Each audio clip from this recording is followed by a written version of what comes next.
Let me show y'all this real quick. I think I was talking to April on that last time. We was talking about Trick Daddy, right? I just want to show this because, this is important for people to understand how, black culture, black influence, all that shit matters, man. And these companies, they know how to use the culture and pay the least amount to our people, basically, when they try to utilize the culture in whatever ways that they try. But they know at the end of the day, we got a culture that everybody fucking imitates, tries to at least. One of the most influential, right? In a lot of different ways. But here go Trick Daddy talking about Polo. Y'all remember Trick Daddy like back in the day? Are those bigger boy jeans you're wearing? Hell nah, ho, they Polo. Like Polo was a big thing. Like niggas used to wear the Polo sets. Y'all remember that? They'd have the Polo from the top down. They'd have the whole set. Like wearing Polo, Ralph Lauren, that shit was like a thing. It showed like, yo, you had your shit right. Y'all remember even back then what it was, Jabot jeans. Y'all remember Jabot jeans was like a big thing. Think about what made you buy them, right? You were influenced by these black artists, these rappers. Even think about it today, right? You see these YNs now, right? They dressing like NBA YoungBoy.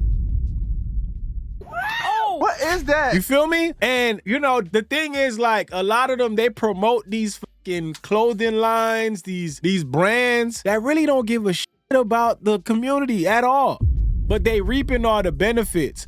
And then you also got some of these clothing lines that be like, I know you promoting my shit, but I don't want my shit to be associated with y'all. You know what I mean? They said Pastor Troy, he was pushing Lacoste. Yep, that was a big thing too. But remember also, what was it? Wasn't it Tommy Hilfiger? Was it Tommy Hilfiger that said something crazy and people stopped wearing that shit? But look what Trick Daddy said. Actually, I had one of my A&Rs as well as one of my publishers to reach out to Polo because I had been saying Polo in the record. And I know Polo spiked in the South because if I did a concert, everybody would be rocking Polo. I don't know who. Somebody from Polo sent a response letter and email back saying all we wanted was, what I realized is every region has somebody that orders their clothes to be in a store. And the reason why I had so much different Polo because I traveled a lot.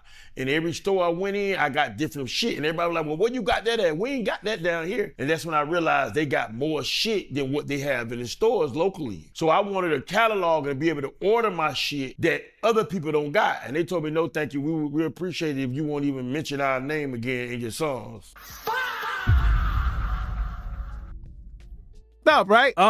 Like if you from the hood, you was seeing Polo all over the fucking place. You was seeing Polo all over the fucking place. But again, like he said, he was talking about that shit. I feel like back in the day, people didn't really understand the power of their cosign. Think about today, right? Today, advertising is expensive as shit. You gotta pay somebody like crazy bread to get somebody to promote your shit. These influencers, they all want money. These niggas was doing that shit for free. For the free ski, running around wearing that shit, shouting it out in songs, and they ain't even have to pay you nothing. Just imagine how these brands was feeling. Like they probably was feeling like, damn, this the blueprint right here. We don't even gotta say nothing. They gonna promote it for us. And guess what we not gonna do? Give them no representation in our commercials, in our publications. When people see the publications and they see your shit in magazines, they not gonna see a Trick Daddy wearing that shit. They not gonna see a young from Miami who been buying Polo since he heard Trick Daddy mention that shit. Hell no. You're going to see some white guy that fit whatever they want to put out there to people, and that's what it's going to be. Because in their minds, if they see somebody like Trick Daddy wearing their shit running around, it's tainted because they got a specific audience that they want to find. Now, Fame said I was too poor for Polo. Listen, Polo's still fucking expensive. To this day, ain't nothing changed. Expensive for no reason, honestly. But again, that's how it is. They promote the brands, they say the shit in their songs, they go out there, they tell people, man, you remember people would say, man, I don't wear nothing but Polo. I don't wear nothing but Polo. You know what I mean? But again, it's our people. We influence a lot. One little cousin of mine, that nigga graduating, all this nigga was asking for, this nigga wanted some Balenciagas and some other shit, them big ass shoes, nigga. But I say that to say, why you think he want them shits? Because he's probably seen one of these NBA young boys or any one of them dudes that he look up to, they was wearing the shit. So I wrote another song that said, I used to be a Polo kid, and then I thought about all the other stupid shit that I did. I used to wear it, I sported it, talked about it. That's why all the kids in the hood all went out and bought it. But Mr. Rap, you like a thing for the past, your Polo sport, jean and golf, y'all can kiss my ass. And I started wearing Iceberg, and it was over for me with Polo. I buy a few pieces here and there because I know it was nothing personal. It was a bad decision that one of their reps made, and they disrespected the king of Polo, but it's cool. We know why the rep made that decision, because she looked at you and saw who you was, and she was like, oh, hell no.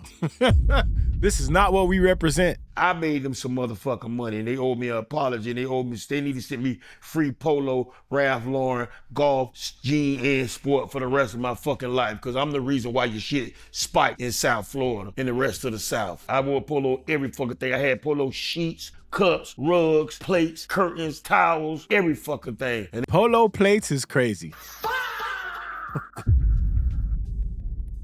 Polo plates is wild, bro. Like, I'ma just say that one right there. That's insane. they broke my heart. They broke my heart. My heart hasn't been broken that many times. They said, who the fuck paying $30 per underwear? Hell nah. Like, bro, listen, I'm the type of person, I don't give a fuck about what the name of anything I got is. I don't give a shit. I'm a very simple man. Like, if you see me with anything name brand, I got a fucking deal, money. Shit, take me to Marshalls, take me to Burlington Coat Factory, take me to all them motherfuckers. You got me fucked up. I'm just saying, I don't give a shit about none of that shit. I'm super simple, you know? But yeah, they said Costco. They said Polo Glazer. Coach Sandy said, I had some Polo jeans when I was a kid. Oh, you had some Olo jeans. You couldn't afford Polo. Yo, remember? Tell you I'm lying. When you couldn't get Polo, y'all remember the off-brand? What was that off-brand? Wasn't it Polo Assassin or some shit like that? Y'all remember that shit? Polo Assassin or some shit like that. That shit right there. And half the time you would be fine, right? But it be the people at school, bro. Like, the people at school be the ones you gotta worry about. It be your own people.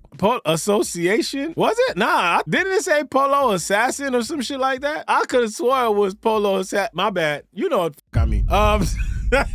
I ain't never buy that shit because people was fucking, they will flame your ass. You sold up with that shit. But it was the closest you get, right?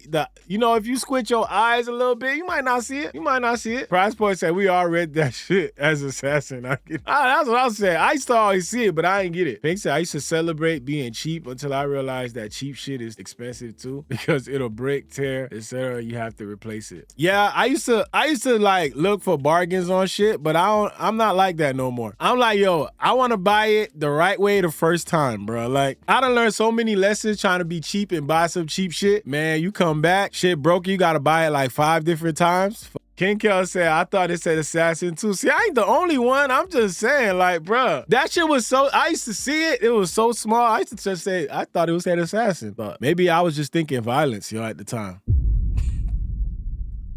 Maybe I was thinking violence at the time. Shit was different. You feel me? Fun to do bad things. Take off the shred now, take off the dope, take off the broken bag. Take all that designer bullshit off, and what do you have?